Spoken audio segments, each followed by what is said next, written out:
Selamatkan negara kita daripada doktrin perkauman sempit.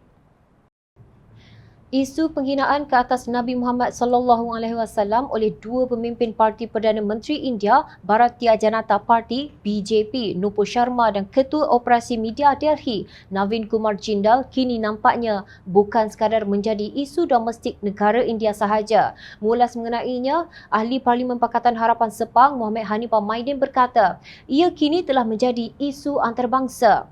Ramai para pemerhati politik hatta di kalangan para mantan diplomat senior dari negara tersebut, khususnya yang pernah berkhidmat di negara-negara Arab, juga mengkritik keras tindakan penghinaan tersebut. Mereka menganggap apa yang berlaku itu adalah berupa diplomatic fiasco.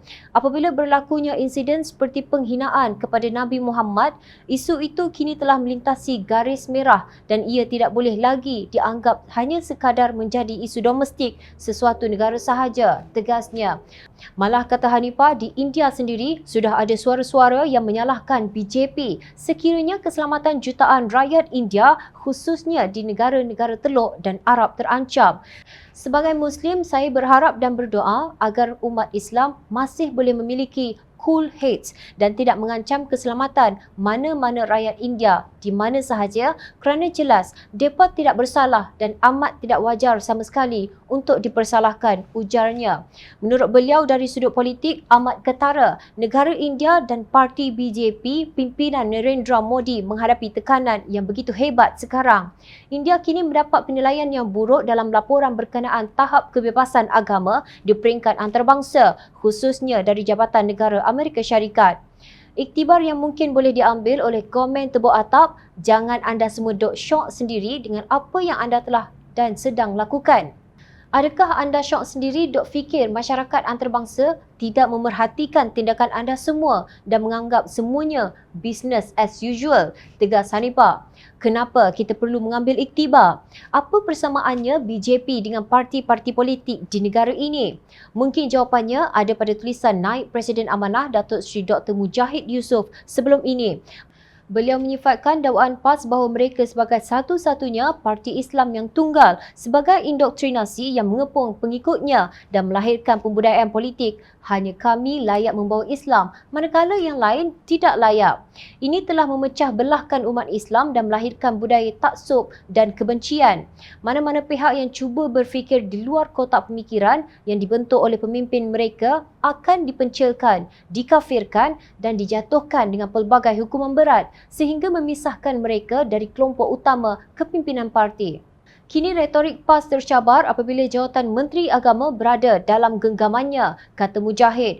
Kalau BJP itu berfahaman perkauman sempit Hindu, PAS pula berfahaman perkauman sempit Melayu Islam. Kata Mujahid, pemimpin PAS memang petah bercakap soal agama, namun terbukti mereka gagal dalam pelaksanaannya. Mereka gagal teruk dalam menjaga kebajikan dan keperluan rakyatnya, sebagaimana yang boleh dilihat dalam pencapaian kerajaan PAS di Kelantan selepas lebih 30 tahun memerintah negeri itu, tegasnya. Beliau mengajak rakyat Malaysia melihat perbandingannya antara UMNO, PAS dan Amanah yang membawa slogan Rahmatan Lil Alamin, iaitu imej sebagai sebuah parti progresif berteraskan Islam.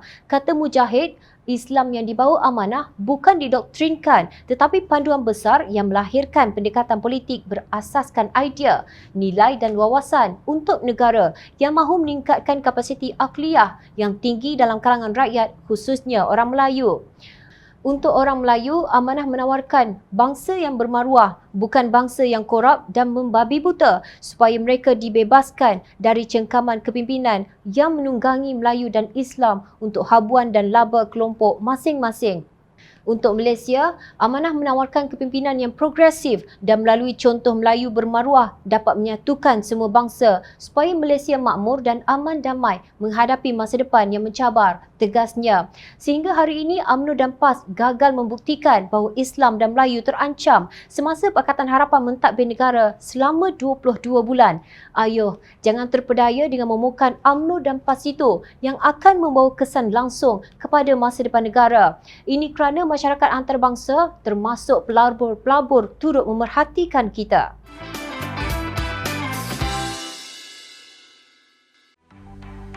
Mencari maklumat dan berita politik yang bebas, kupasan yang tepat panas. Dapatkannya secara eksklusif hanya di Jom Channel. Komitmen kami, pentasan berita Isnin hingga Jumaat. Berbicara dan isu semasa, kami garapkan secara langsung. Panel-panel berkaliber dan profesional. Interaktif, pandangan anda kami raikan. Jangan lupa bersama kami di setiap hujung minggu dalam edisi khas mingguan.